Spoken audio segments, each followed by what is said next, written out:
Voici votre dernière mise à jour présentée par Weather Follower. Obtenez des mises à jour tropicales tout au long de la saison afin de ne jamais manquer d'informations. Abonnez-vous pour ne rien rater.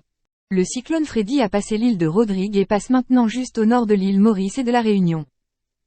L'île Maurice connaît actuellement des vents violents de 75 km/h avec des rafales à 120 km/h. Ceux-ci se poursuivront pour le reste de la journée et commenceront à s'atténuer tôt demain lorsque Freddy s'éloignera. La Réunion commence également à voir des impacts similaires. De fortes houles pourraient entraîner une certaine érosion côtière. Il est important de suivre tous les conseils tels que rester à l'intérieur loin des fenêtres car Maurice est sous un avertissement de classe 3. Madagascar doit s'attendre à un atterrissage autour ou juste au sud de Manakara sur la côte centre-est de Madagascar. Des glissements de terrain et une érosion côtière sont probables car l'humidité et les hautes vagues interagissent avec la côte et les montagnes. Quant aux impacts sur des pays comme le Mozambique et le Zimbabwe, les modèles de prévision actuels ont été cohérents quant à un atterrissage de Freddy près de la ville mozambicaine de Beira en tant que cyclone relativement fort.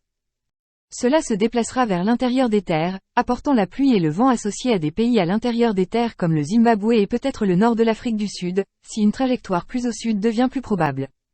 La dernière course GFS pour Freddy le montre émergeant dans le canal du Mozambique.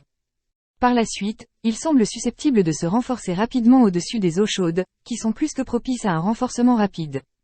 Des impacts de la pluie tels que des inondations dans le centre et le sud du Mozambique et du Zimbabwe pourraient se produire. Cependant, plus vous vous trouvez à l'intérieur des terres, disons au nord de l'Afrique du Sud et à l'ouest du Zimbabwe, les précipitations devraient être plus averses. Une autre menace de Freddy sera l'onde de tempête et le vent. Sur la côte, l'érosion est probable là où Freddy touche terre et à des endroits juste au sud. Les impacts du vent coupant peut-être l'électricité à de nombreuses personnes dans l'est du Mozambique, des arbres pouvant tomber sur les lignes électriques. Les déplacements à l'extérieur ne seront pas conseillés car le système approche. Les chiffres exacts sur la force du vent, la hauteur des vagues et les quantités de précipitations, ainsi que l'atterrissage exact restent douteux car le système est à plus de 1000 km. Nous devons attendre de voir comment Freddy interagit avec Madagascar pour voir si Freddy reste plus fort que prévu après avoir réapparu dans le canal ou plus faible. Cela aura un impact sur l'endroit où il atterrira au Mozambique. C'est tout pour le moment.